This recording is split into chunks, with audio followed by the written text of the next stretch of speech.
Anda pernah dengar nggak soal skenario kiamat Bitcoin?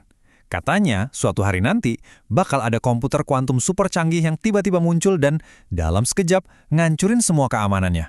Wah, kedengarannya kayak film fiksi ilmiah ya, dan jujur emang cukup bikin ngeri. Tapi gimana kalau kenyataannya nggak sedramatis itu? Nah, kali ini kita akan bedah kenapa ancaman kuantum ini sebenarnya bukan soal kiamat yang datang tiba-tiba, melainkan sebuah perjalanan panjang yang justru bisa kita pantau sama-sama. Oke, buat mulai, coba deh lihat ini. Jauh di tahun 2010, bahkan sang pencipta misterius Bitcoin, Satoshi Nakamoto, ternyata udah mikirin soal ini. Dan dia bilang apa? Jika itu terjadi secara bertahap, kita masih bisa beralih ke sesuatu yang lebih kuat. Nah, ini dia kata kuncinya, secara bertahap. Ini soal evolusi, bukan revolusi yang mendadak. Satoshi sendiri ngelihat ini sebagai sebuah transisi yang bisa dikelola, bukan kehancuran total. Jadi biar kita semua satu frekuensi, yuk kita bongkar dulu mitos paling besar yang sering banget beredar soal ini. Ini dia nih, yang namanya mitos hari Q. Ceritanya tuh gini, bakal ada satu hari di mana seseorang nyalain komputer kuantum dan, cereng, semua sistem keamanan di dunia, termasuk Bitcoin, langsung jebol. Skenario yang keren banget buat film, tapi kalau di dunia nyata, kayaknya nggak gitu cara kerjanya. Kenyataannya, untungnya nggak sedramatis itu.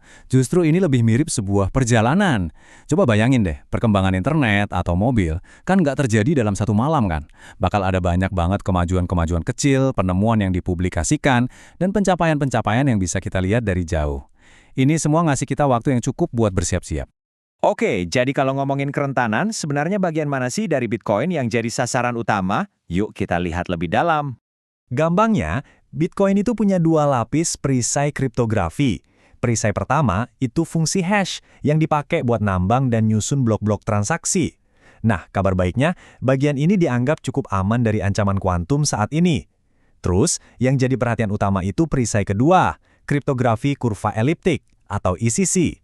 Inilah yang ngejagain private key Anda, yang membuktikan kalau Anda itu pemilik sah koin Anda. Dan ya, inilah target utamanya.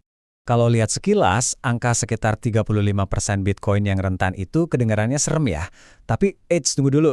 Coba kita bedah lagi. Sebagian besar dari angka itu, yang 25% dan 8,6%, itu sebenarnya koin yang masih bisa diselamatkan.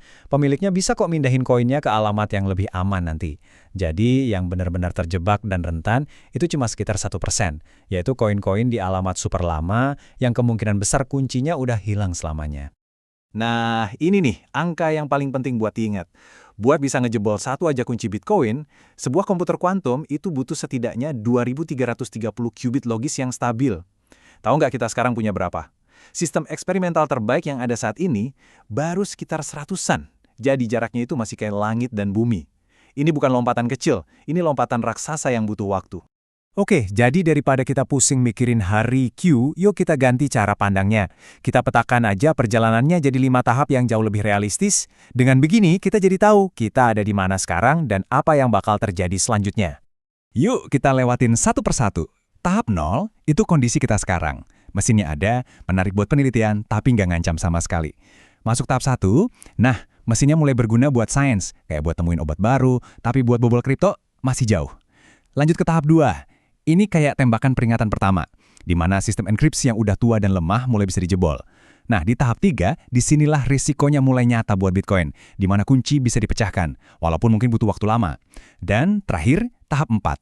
Ini dia danger zone-nya. Saat sebuah kunci bisa dipecahkan lebih cepat dari waktu 10 menit pembuatan blok Bitcoin, di titik inilah pembaruan jadi harga mati. Dan biar makin kebayang soal konsep perjalanan ini, coba deh lihat ini. Bitcoin itu sendiri bukan hasil sulap semalam. Bitcoin itu puncak dari riset selama 40 tahun di bidang kriptografi, jaringan peer-to-peer, dan uang digital. Teknologi besar itu selalu begitu, dibangunnya pelan-pelan, setahap demi setahap, di atas fondasi yang sudah ada. Sama kayak Bitcoin, komputasi kuantum juga punya perjalanannya sendiri. Ancaman teoritisnya aja udah kita tahu dari tahun 1994 loh. Sejak saat itu, kita udah lihat banyak banget pencapaian yang diumumkan secara terbuka. Setiap langkah di lini masa ini adalah bukti kalau kemajuannya bisa kita pantau, bukan sesuatu yang tiba-tiba muncul dari ruang hampa. Sekarang, ini nih bagian yang paling bikin lega. Sementara pedang kuantum ini lagi diasah pelan-pelan, di sisi lain perlombaan untuk membangun perisai anti kuantum justru udah lari kenceng banget. Solusinya? Namanya kriptografi pasca kuantum atau disingkat PQC. Gampangnya, ini adalah algoritma matematika generasi baru yang dirancang khusus biar kebal dari serangan komputer biasa maupun komputer kuantum. Dan ini bukan fiksi ilmiah loh, ini beneran lagi dikembangkan dan distandarisasi sekarang juga. Mau lihat bukti nyatanya? Nih, ini adalah screenshot dari OpenSSH, salah satu tulang punggung keamanan internet. Kelihatan kan, sistemnya udah ngasih peringatan kalau ada koneksi yang belum pakai algoritma pasca kuantum.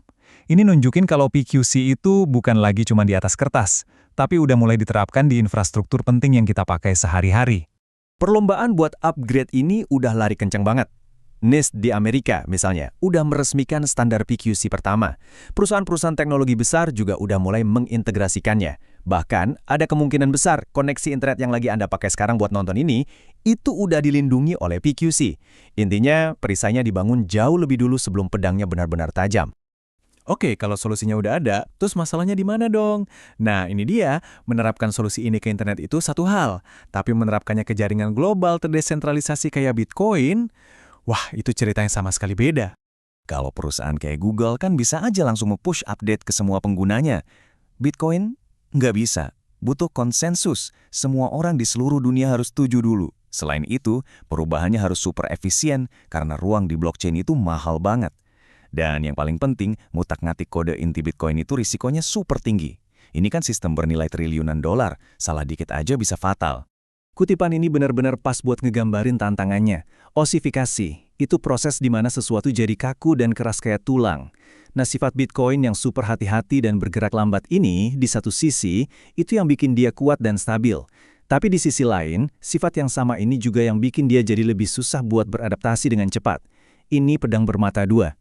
Dan masalahnya nggak cuma soal teknis loh, ini udah masuk ke perdebatan filosofis yang dalam banget di komunitas. Coba bayangin, koin-koin lama yang rentan itu mau diapain? Apa jaringannya harus secara paksa membekukan koin-koin itu biar nggak dicuri?